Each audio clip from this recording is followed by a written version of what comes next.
हरे कृष्णा। यह कद्दू अगर वृंदावन में होता, गोलोक धाम में, भगवान के ही धाम में, तो यह क्या सोचेगा? यह अपने जीवन को सफल कैसे बनाएगा? तो इस कद्दू की भी इच्छा होती कि जो इसका जो गुण है, यानी कि ये एक फल है, एक सब्जी की तरह इसका प्रयोग होता है, तो यह भी चाहेगा कि यह अपने आप को, स्वयं को राधा रानी के हाथों में दे, ताकि राधा रानी इस कद्दू से भगवान कृष्ण के लिए स्वादिष्ट सब्जी बनाए, जिससे भगवान कृष्ण पाकर संतुष्ट हो सके। तो यही इसके जीवन की पराकाष्ठा होगी। यह ऐसा कभी नहीं सोचेगा कि मैं तो इतना बलवान हूँ और मैं हमेशा इस पौधे के साथ ही लगा रहूँ, क्योंकि इसे पता है इसका जीवन कितना है, कुछ हफ्ते का ही जीवन है, उसके बाद तो इसने सूख कर गिर ही जाना है, यानी कि मृत्यु हो ही जाएगी। तो मृत्यु से पहले जब यह शुद्ध है, जब यह प्योर है, तब यह अपने आप को भगवान के चरणों में अर्पित करना चाहेगा। और इसी तरह, इसी कद्दू की तरह हमारा जीवन भी इस संसार में ऐसा ही है। इस संसार में भी तो हम एक फल की तरह ही हैं, और इस फल को किसने सींचा है? स्वयं भगवान कृष्ण ने।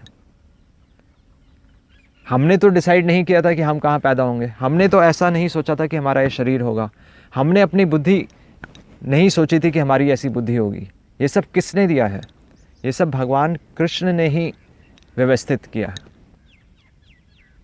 अब जो हमारे पास जो हमारा गुण है, वो हमें अपने जीवन को सफल बनाने के लिए भगवान की सेवा में लगाना पड़ेगा। अगर हम भी ये सोचें कि हम जिस परिस्थिति में हैं, उसी परिस्थिति में हम मोटे ताज़े होते रहें, खाते पीते रहें और बस बड़े से बड़े होते रहें और अपना जीवन ऐसे ही निकल जाए, तो हमें पता है कि एक दिन हम भी सूख कर गिर जाएंगे इन पत्तों की तरह। तो हम अपना जीवन सफल कैसे बनाएं?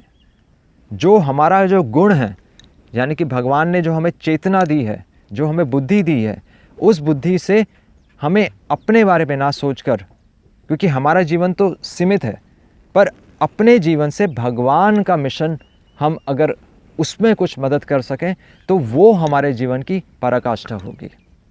और इसीलिए चैतन्य महाप्रभु ने, चैतन्य चरितामृत में आ रहा है, चैतन्य महाप्रभु कह रहे हैं, सकल जगत होए उच्च संकीर्तन, कि पूरे विश्व में जोर से संकीर्तन होना चाहिए।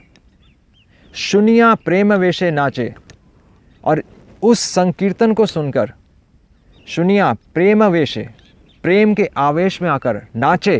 कौन नाचेगा? स्थावर जंगम।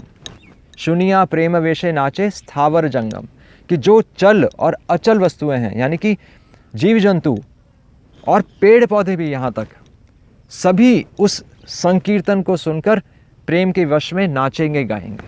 और यह कैसे संभव होगा?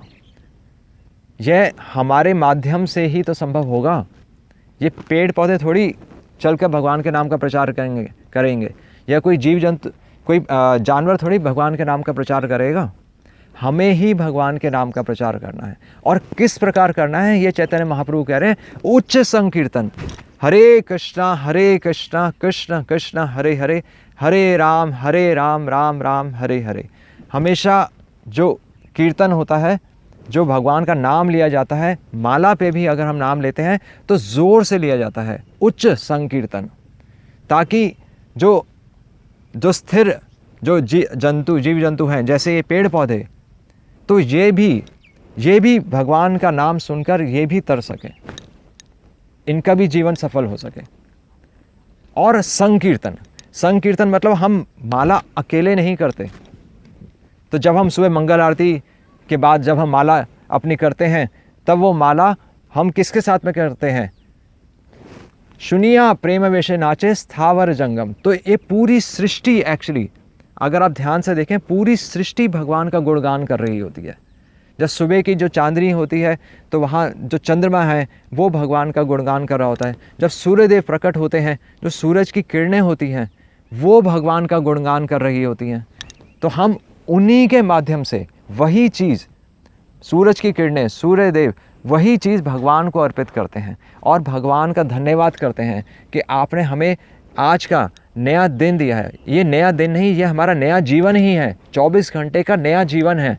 इस 24 घंटे में हम क्या करने वाले हैं ये हमें पता होना चाहिए। हमारा जीवन तो रात में ख़त्म ही हो जाएगा, कीट पतंगों की तरह। तो शुनिया प्रेम वेशे नाचे स्थावर जंगम, हमेशा दूसरों के बारे में सोचकर जप करना चाहिए। यही जप करने का सही तरीका है।